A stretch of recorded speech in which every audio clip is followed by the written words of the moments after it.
ஜெபம் செய்வோம். அன்பின் ஆண்டவராகிய இயேசு கிறிஸ்துவே, உம்முடைய கிருபையை தேடி உம்முடைய சந்நிதியில் வருகிறோம். கானா ஊர் திருமணத்தில் தண்ணீரை திராட்சரசமாக மாற்றி குறைவுகளின் நடுவில் இருந்த திருமண வீட்டை சந்தோஷமும் ஆசீர்வாதமும் நிறைந்த வீடாக மாற்றினீர்.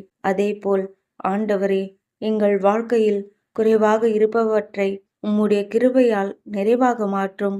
எங்கள் கவலை நிறைந்த இதயங்களுக்கு ஆறுதலையும், கலக்கமுள்ள எங்கள் குடும்பங்களுக்கு சமாதானத்தையும், எங்கள் தேவைகளுக்காக நாங்கள் காத்திருக்கும் சமயங்களில் உம்முடைய அற்புத உதவியை தாரும்.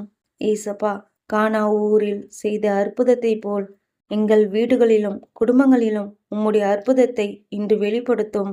எங்கள் குறைகளை ஆசீர்வாதமாகவும் எங்கள் துக்கத்தை சந்தோஷமாகவும் மாற்றும். அப்பா, வெறுமையான தண்ணீராயிருக்கும் எங்கள் வாழ்க்கையை ருசியுள்ள திராட்சரசமாக மாற்றுவீராக. இயேசுவின் நாமத்தில் ஜெபிக்கிறோம் பிதாவே, ஆமேன்.